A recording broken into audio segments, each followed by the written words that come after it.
ሰላም ጤና ይስጥልኝ እንዴት ናችሁ? such a beautiful day ባለፈው በሰራሁት ቪዲዮ ላይ የተወሰነ ግብረ መልሶችን አይቻለሁኝ።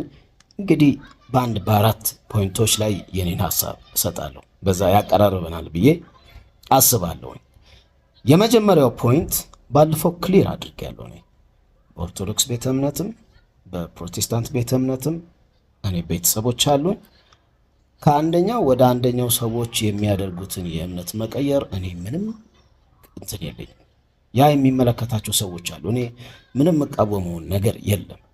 የኔ ውግንነት ከሙዚቃ ሙያ አንፃር እዛ በሙዚቃ ሙያ ውስጥ ቆይተው ሲቀይሩ መቀየራቸውም ችግር የለውም። ምን ሲሉ ነው ከኔ ጋር ችግሩ? ያ የጥልቁ አሰራር ምናምን ብለው የነበራቸውን ህይወት እኛንም አንድ ላይ እዛ ውስጥ ሲደፈጥጡ ያልካል። ለምን መሰላችሁ? ስለምንተዋወቅ እኮ ነው። ፍሬንዳሞች አይደለ? አብረን አይደለ? የሙያ አጋር ስንሄድ ምናምን እንደ ሰውኛ ነው የምናወራው እና በሙዚቃ ውስጥ ያገኘነውን ደስታ ሁሉን ነገር ምናምን እናወራለን። ይሄ ህይወታችንን መቀየሩ ምኑ በደስታም በምኑ በሁሉ ነገር በሐዘኑም በምኑም ስለምንገናኝ ያ ሰውኛን ባህሪ ገና ለገና እዛ ጋር ሰዎችን ለማሳመን ባለፈው ክሊርሊ እንግዲህ ፈጣሪን ማሳመን ይቀላል በዚህ ሰዓት ሰውን ከማሳመን ብያለሁ። እና እዛ ጋር ያለውን ሰው ለማሳመን በዛ ላይ ደግሞ ሙዚቃ ኃጢአት ነው የሚለው በጣም ፕሮሞት ስለተደረገ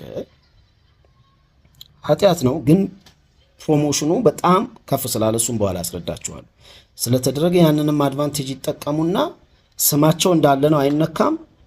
ያ የጥልቁ አሰራር ነው ይሉና እዚህኛው ጋር ፍሮንት ሮ ላይ ደቅ ይላሉ።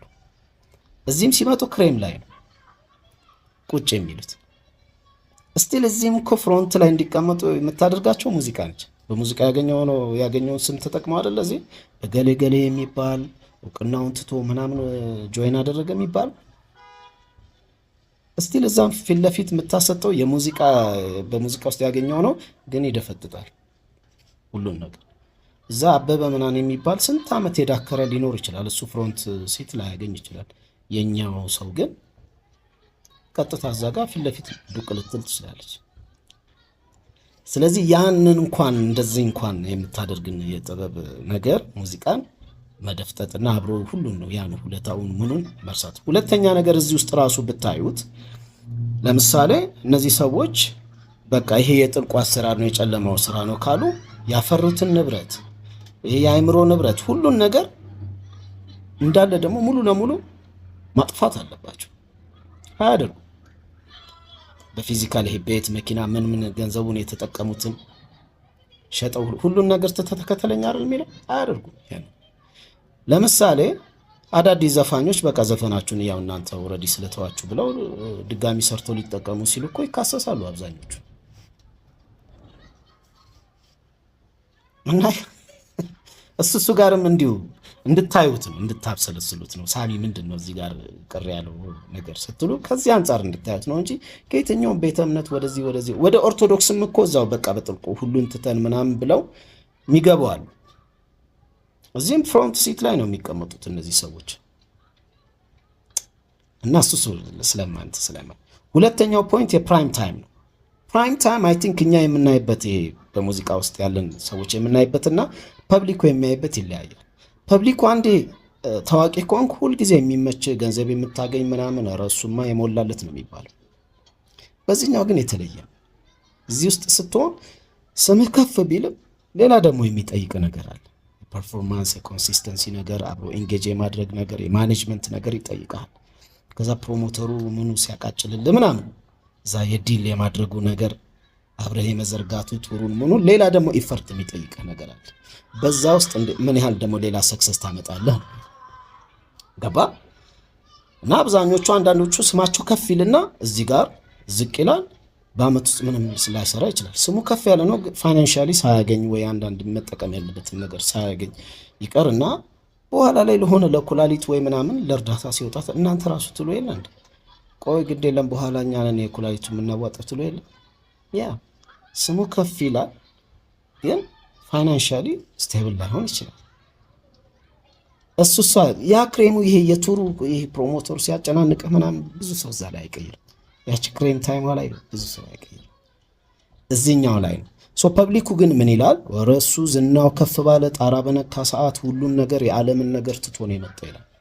እውነታው እንደዛ ላይሆን ይችላል። እኛ እንታወቃለን፣ ማን እንደሚሰራ እንዴት አድርጎ እንደሆነ ስለምንተዋወቅ እሱ ግድ የለም። እኛ ፕራይም ታይም የምንለውና ፐብሊኩ የሚለው ሌላ ይችላል። በሱ እንያዘው። ሶስተኛ የዘፈን ኃጢአተኝነት ነው። ምንም የሚያጨቃጭቅ ዘፈን ኃጢአት ተደርጎ መቆጠር የለበትም ብለው ክርክር ያደረጉ አሉ። ለምሳሌ አንዱ ዮናስ ጎርፌ ነው። ዮናስ ጎርፌ በእኔ ዘፈን ተከራክሮ ያውቃል። ድምፅ አልባ ሰው በሚለው የኪያ ሾው ላይ ገብታችሁ ዩቱብ ላይ ራሱ አለ።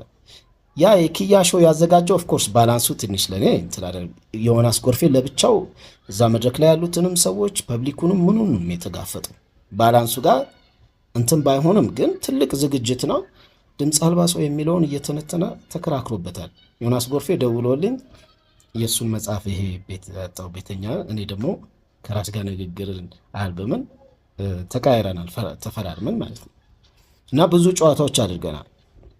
ከዛም በፊት እንደዚህ ዝግጅቶች ምናምን ነበሩና አሉ ይሄ ሙዚቃ ኃጢአት ተደርጎ መቆጠር የለበትም ምናምን የሚሉ እኔ እዛ ውስጥ አልገባም ብሎ አንብቤ ያለው ይሄ ምንድነው ትርጉሙ ላይ ኦርጂ፣ ኮሞስ፣ ገለመሌው ምናምን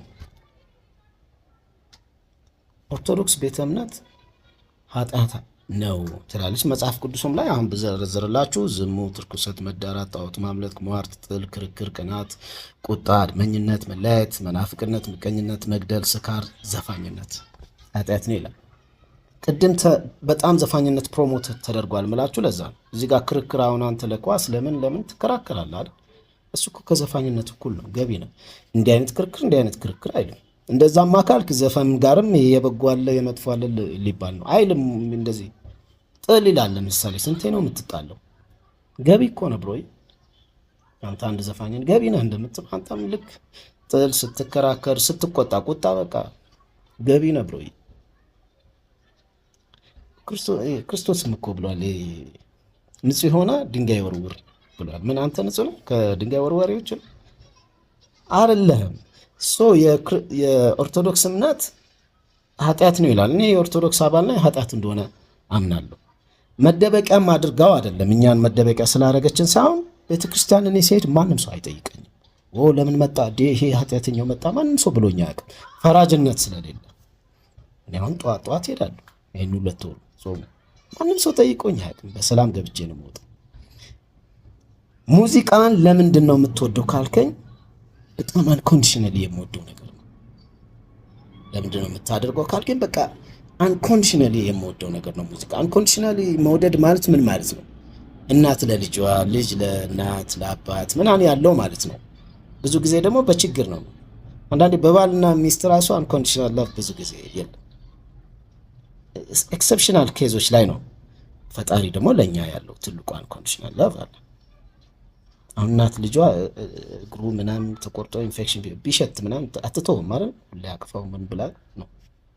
ወይ ደግሞ እናት ሐኪም ቤት ገብታ ምናምን ብትወርቅ ትተዋታለህ እንዴ? አትተዋትም። ያ ነው አንኮንዲሽናል ላቭ፣ በችግርም ሰዓት ጊዜ የሚኖር ማለት። ልክ እንደዛ ነው ለኔ ለሙዚቃ ያለኝ ፍቅር፣ አንኮንዲሽናል የሆነ ፍቅር አለ።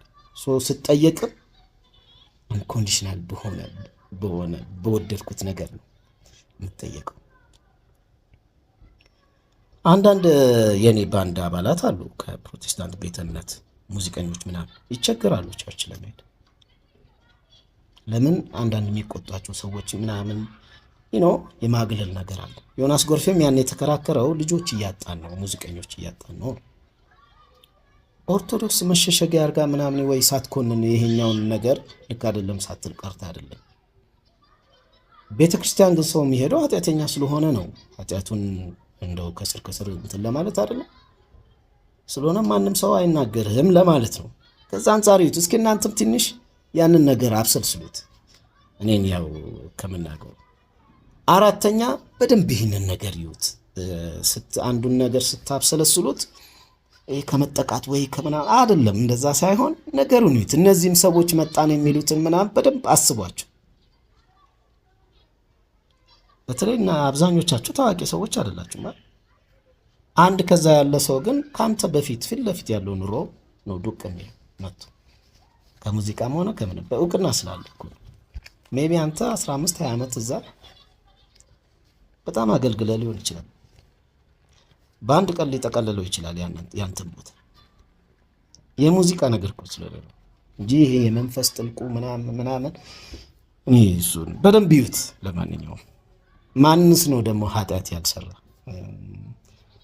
ማምለጫውም ደግሞ ኢየሱስ ክርስቶስ ነው። ሁላችንም እኮ እናምናለን። ለምሳሌ እሱ አንዳንዴ በጣም የሚያስገርመኝ ኢየሱስ ክርስቶስን ተቀበል። እኔ ከልጅነት ጀምሮ ኦርቶዶክስ ነኝ ካልኩኝ እኮ በቃ በክርስቶስ አምናለሁ፣ በኢየሱስ ክርስቶስ። ለማንኛውም ዋላ